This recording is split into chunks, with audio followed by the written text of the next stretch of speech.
starting our class. Yesterday we have done with the structure, the basic programs of a structure, basic working models of a structure. Now we are moving further to the next topic, that is array of a structure.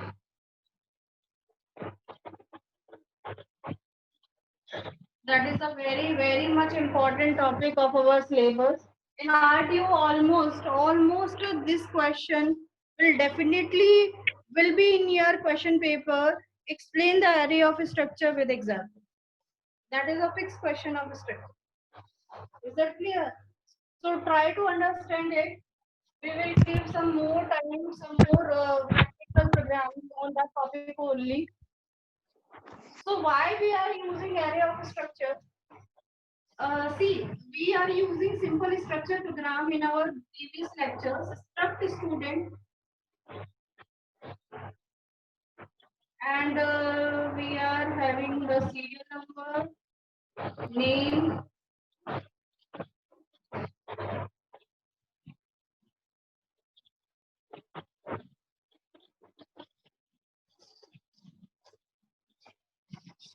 serial number and name is there. Okay. When we are creating a variable of that structure, suppose we have a main function over here, and we are going to create the variables, the members of the structure. Struct student S1, S2, S3 in whatever the student we are creating. तो जब भी हम ये students create करते हैं, suppose you have 60 students in our class. So is it possible to create 60 student S1, S2, S3 up to S60?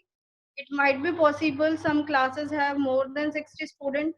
If we have to create the structure of the all area college, then there would be a 800 student. Is it possible to create a structure of 800 student like that on in this process S1, S2, S3 like S800? It cannot be possible. It cannot be practically implemented. हम लोग अगर suppose S1 का data enter कराना चाहते हैं, so we at least need 2 lines for entering the value of serial number and name for S1 student, and for printing the value of serial number name of the S1 student. So every student we need at least 2 lines. If we have 800 student, we need 1600 lines. So it will make complex to our programs. ये बहुत complex कर देगा. So reducing this process, we will use array of structure.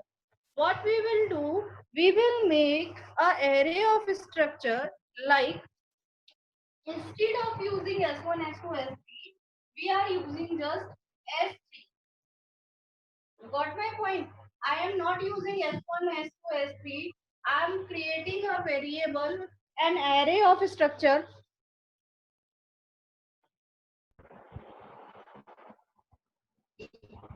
What I am doing, मैंने array ही बना दिया structure का. ठीक है, अगर मैं स्ट्रक्चर का एरे क्रिएट कर दूंगी तो मैं क्या करूंगी कि फॉर लूप यूज करूंगी, और फॉर लूप यूज करके हर एक स्टूडेंट का डेटा एंटर करा दूंगी. Suppose scanner roll number S1 लिखते थे पहले हम, S1 डॉट S1 का सीरियल नंबर, S1 का नेम. तो इस बार S1 ना लिख के हम क्या लिखेंगे, SI dot serial number, SI dot name. ठीक है, तो आप समझ रहे हैं कि हमारा पूरे, ये तो सपोज 3 स्टूडेंट है, आई की वैल्यू 0 हुई तो S0 का सीरियल नंबर, S0 का नेम एंटर हो जाए. आई की वैल्यू 1 हुई, S1 का सीरियल नंबर, S1 का नेम एंटर हो जाए. आई की वैल्यू 2 हुई, S2 का सीरियल नंबर, S2 का नेम एंटर हो जाए. आई की वैल्यू 3 हुई, लूप फॉल्स हो गया, हम लोग लूप से बाहर आ गए. और इसी तरीके से फॉर लूप लगा के और सेम सिंटेक्स लिख के SI के थ्रू हम लोग सिंपली इन सारी वैल्यूज को प्रिंट कर लेंगे. Got my point? What I am doing, I am just making the array of structures so that our lines will reduce, and I will try to input the data by using the for loop, and I am trying to print the data of all the students by using for loop. I am just doing that. Are you getting my point? Clear? So I'm start to make the program properly.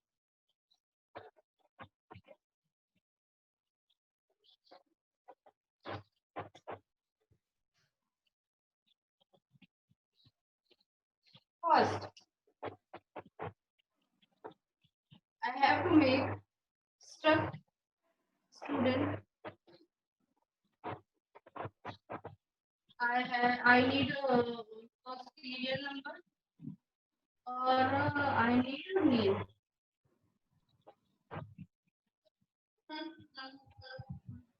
वो इसका charger ला तो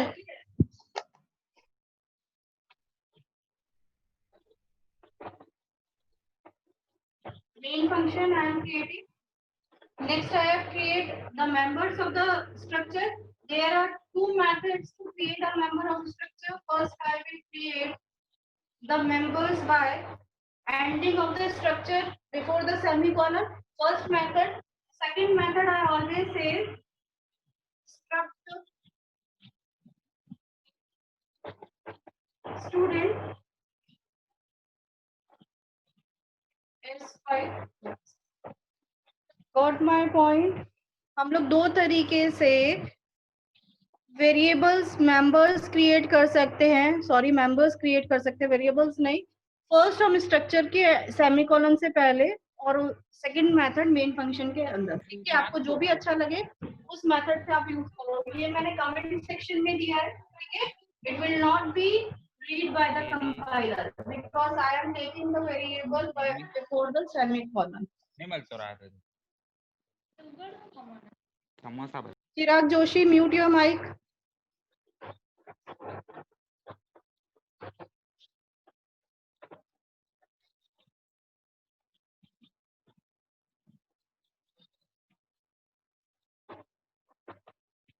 Is that clear?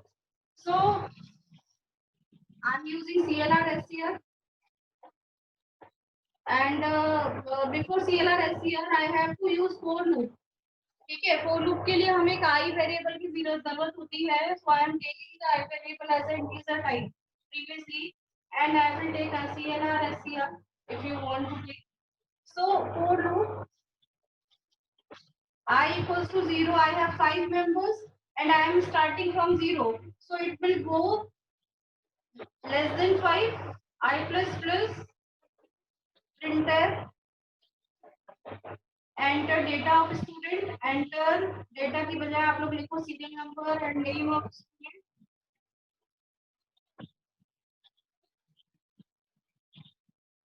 Is that clear? Scan करा दो values, scanner सबसे पहले serial number के लिए %d, name के लिए %s.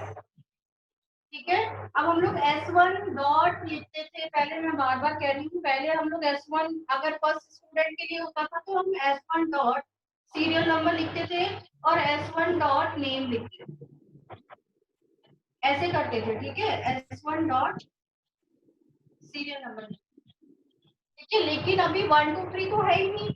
आई की वैल्यू हुई तो 0, आई की वैल्यू जो भी हुई डिपेंड करेगा आई के ऊपर। तो हम लोग यहाँ पे S1 की जगह इस बार क्या लेंगे, SI डॉट सीरियल नंबर, और यहाँ पे भी S1 की जगह हम लेंगे SI dot. Got my point? What I am doing? I is equals to 0. Suppose I equals to 0. Enter serial number and name of student. आपने फर्स्ट 0th स्टूडेंट का सीरियल नंबर और 0th स्टूडेंट का name डाल दिया, फिर first हुई value, फिर serial number name डाल दिया, फिर 2 हुई फिर डाला, फिर 3 हुई फिर 3 के लिए डाला, 4 के लिए डाला। जैसे ही 5 हुई तो वैल्यू टर्मिनेट हो जाएगी, लूप से टर्मिनेट हो जाएंगे और हम लोग बाहर आ जाएंगे। और हम जब बाहर आएंगे तब तक हमारे पास 5 स्टूडेंट्स के सीरियल नंबर और नेम यूजर एंटर करा चुका होता फॉर्मेट, है ना। So how we can print the value of all the student? Again I am using for loop for printing the value I equals to 0, I should be less than 5 and again I plus plus print करानी है value. तो मैंने लिखा details are, details आप चाहो तो लिखो, नहीं तो चाहो तो मत लिखो, डिटेल्स आर। ठीक है, तो प्रिंट सेम इस लाइन को रिपीट करना है, %d %s अच्छा, मुझे हर एक चीज के बाद टैब स्पेस देना है, हर एक स्टूडेंट के सीरियल नंबर के बाद टैब स्पेस देना है, और उसके नेम के बाद न्यू लाइन दे देती हूँ अभी एंड। ठीक है, SI dot serial number, SI dot. अच्छा, मैंने बताया था कि स्कैन करते टाइम में अगर स्ट्रिंग है तो हमें उसका M% नहीं लेना होता। देखो मैंने लिया नहीं है। ठीक है, तो इस तरीके से आप लोग इस प्रोग्राम को रन करोगे। आउटपुट स्क्रीन कैसे आएगी देखो। सबसे पहले फर्स्ट ऑफ ऑल ये लिखा हुआ आएगा एंटर सीरियल नंबर और नेम ऑफ स्टूडेंट। आप लोगों ने सीरियल नंबर डाला 1, नेम डाला A। ठीक है, ABC। ठीक है, उसके बाद लिखा हुआ आएगा डिटेल। पहले फर्स्ट स्टूडेंट का डल गया, फिर आई की वैल्यू 2 हुई, फिर लिखा हुआ आएगा एंटर डेटा 2 XYZ, फिर enter data 3 PQR, enter data LMN, फिर एंटर डेटा आप लिख दोगे EFG। ठीक है, तो 5 स्टूडेंट के लिए 3 4 5 स्टूडेंट के लिए डेटा एंटर हो गया। यहाँ तक लूप खत्म हो जाएगा। उसके बाद आप चाहो तो यहाँ पे CLR STR लगा दो, ताकि ये सारा डेटा जो आए, जो भी आपने एंटर किया वो सारा रब हो जाए। ठीक है, रब हो जाए, आपकी मर्जी है, आप लगाना चाहो तो लगाओ, नहीं चाहो तो मत लगाओ। मैं चाहती हूँ कि जो डेटा मैंने यूजर से डलवाया वो सारा स्क्रीन क्लियर हो जाए, और फाइनली जो मेरा आउटपुट है सिर्फ वही स्क्रीन पे दिखे। ठीक है, इसके बाद डिटेल्स आर। सबसे पहले फर्स्ट स्टूडेंट का सीरियल नंबर 1 था, थोड़ा स्पेस आएगा और उसके बाद उसका नेम प्रिंट करेगा ABC, और उसके बाद न्यू लाइन आ जाएगी। Second student XYZ, new line. Third student PQR, fourth student LMN, fifth student EFG। ठीक है, तो इस तरीके से टेबल जनरेट हो जाएगी इस फॉर्मेट के अंदर। ये तो सिर्फ मैंने 5 स्टूडेंट की बात करी, और अगर आप 60 स्टूडेंट भी लेते तो सिर्फ इतनी ही लाइन का प्रोग्राम बनता, उससे ज्यादा प्रोग्राम नहीं बनता। तो आपको क्या समझ में आ रहा है कि हमने प्रोग्राम को कितना शॉर्टलिस्ट कर दिया, कितना छोटा कर दिया। ठीक है ना, तो ये प्रोग्राम का एक तरीका था कि इस प्रोग्राम को हम इस तरीके से शॉर्टेड कर सकते थे। ठीक है, समझ में आया या नहीं? 2 मिनट के लिए ये स्क्रीन में होल्ड कर रही हूँ, ट्राई करो समझने की। अगर नहीं आया है तो पूछ लो, 2 मिनट तक समझो। ठीक है, देखो प्रोग्राम को, ट्राई करो।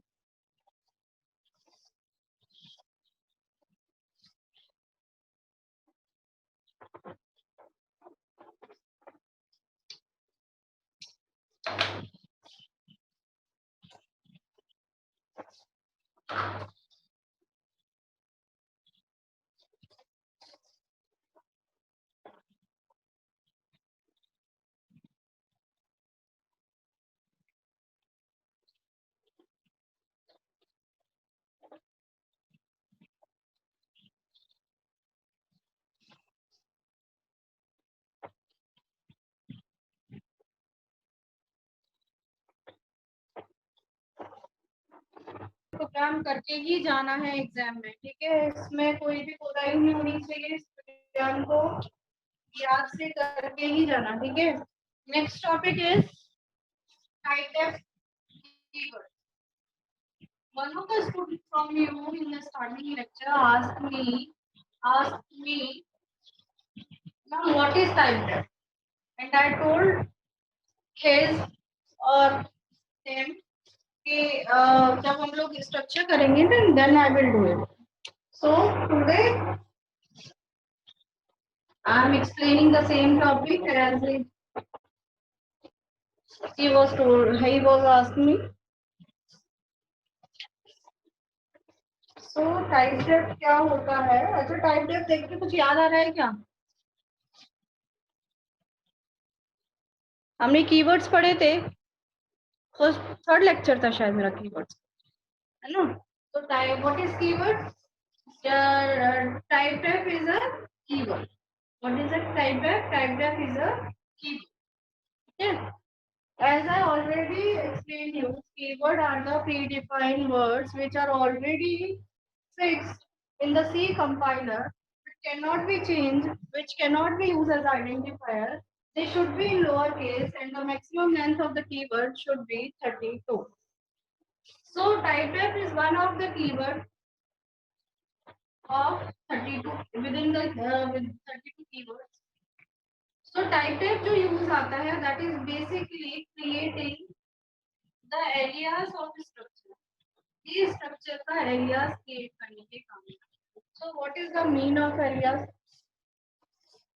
Alias means duplicacy of structure. किसी भी structure का duplicate create. For example, suppose हम लोगों ने यहाँ पे कोई structure create किया. ठीक है, हमने यहाँ पे इसका नेम वेरिएबल में उसका नेम एंटर करा लिया और उसके मार्क्स एंटर. ठीक है, मार्क्स एंटर कराने के बाद मैंने यहाँ पे इसको क्लोज किया. इसके बाद मैं यहाँ पे क्या करती थी, वॉइड में मैं यहाँ पे स्ट्रक्ट स्टूडेंट वेरिएबल क्रिएट करती थी S1 क्रिएट करने से. ठीक है, उसके बाद मैं यहाँ पे लिखती थी print enter name and marks of student. आप यूजर से स्कैन करा देते हैं. फर्स्ट प्रोग्राम जो हमने किया था उसी में रिपीट कर. ठीक है, इसी में ही हम इम्प्लीमेंट करेंगे. S1 dot name comma ampersand printer name equals to percent S1 dot printer marks equals to percentage.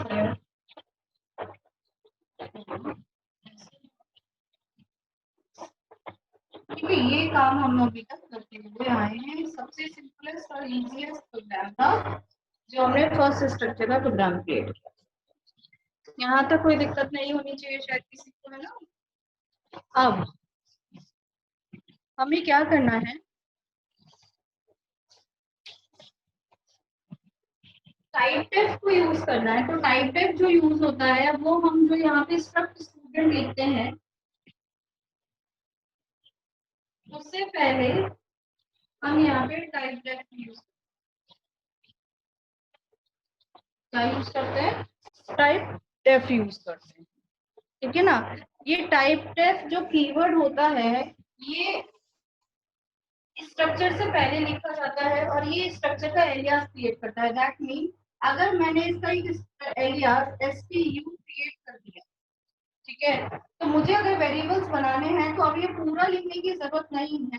मैं सिंपली STU यूज करके कितनी भी वेरिएबल बना सकती हूँ. S1 S2 S3 S4 और कहीं भी. जैसे यहाँ के बाद भी मुझे जरूरत पड़ रही है तो मैं सिंपली STU S5 लिखूंगी तो एक और मेंबर इस टाइप के स्ट्रक्चर का क्रिएट हो जाएगा. ठीक है, तो ये जो काम करता है बेसिकली ये एलियास क्रिएट करने का काम करता है. अब हमें पूरी लाइन लिखने की जरूरत नहीं है. स्ट्रक्ट स्टूडेंट S1 हम सिंपली जहां भी STU लिखेंगे इसका मतलब हम स्टूडेंट स्ट्रक्चर का वेरिएबल क्रिएट कर रहे हैं. ठीक है, जहां भी हम STU लिखेंगे दैट मीन्स हम लोग वहां पे स्टूडेंट स्ट्रक्चर STU का स्टूडेंट स्ट्रक्चर का वेरिएबल क्रिएट कर. ठीक है, तो ये यूज है टाइपडेफ का. बहुत छोटा या 2 या 3 नंबर का प्रोग्राम ये ज्यादा से ज्यादा आ जाता है. एक छोटा टॉपिक है लेकिन कई बार ज्यादा से ज्यादा लोग इसको पढ़ते भी नहीं है, छोड़ देते हैं. तो ये ज्यादा कई बार आ भी जाता है. तो इसको देख लो एक बार. सिर्फ एलियास क्रिएट करने के काम में आता है. ये एलियास सेमीकोलन से पहले कुछ भी लिखा जा सकता है. मैंने यहाँ पे STU लिखा है, आप लोग यहाँ पे X लिख सकते हो, Y लिख सकते हो. जो भी आप एलियास क्रिएट करते हो उस एलियास के बेसिस पे आपको कितने भी वेरिएबल्स को क्रिएट कर सकते हो, कितने भी मेंबर्स को क्रिएट कर सकते हो. ठीक है ना. तो ये यूज होता है टाइपडेफ का. क्या समझ में आया? इजी है बहुत. सिर्फ एक लाइन याद रखनी है. Typedef is used to create the alias of structure.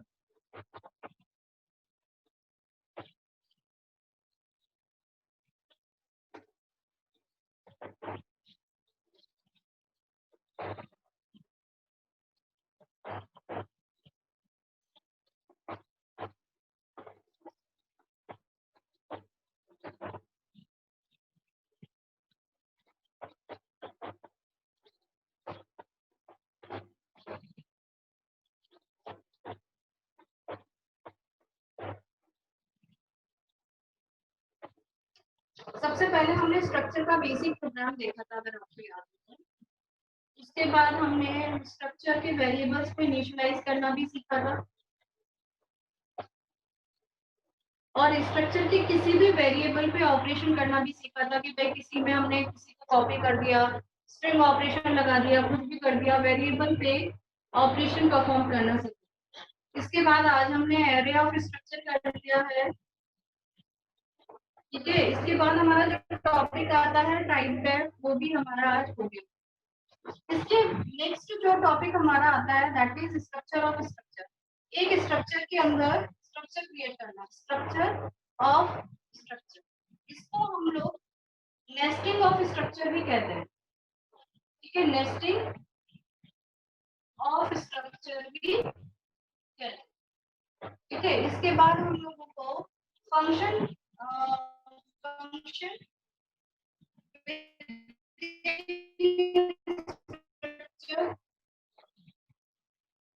करने के बाद हम लोगों को पॉइंटर्स ऑफ स्ट्रक्चर करना है। पॉइंटर्स ऑफ स्ट्रक्चर, स्ट्रक्चर में पॉइंटर क्रिएट करने हैं, स्ट्रक्चर में फंक्शन बनाना है, ठीक है। लिस्टिंग ऑफ स्ट्रक्चर करना है। तो ये टॉपिक जो मेन टॉपिक्स हैं, इसके मेन मतलब थोड़ा लेंथी टॉपिक्स हैं, ठीक है। ये टॉपिक्स हमें कवर करने हैं जो कि हम कल से करें, ठीक है। कोई दिक्कत यहाँ पे?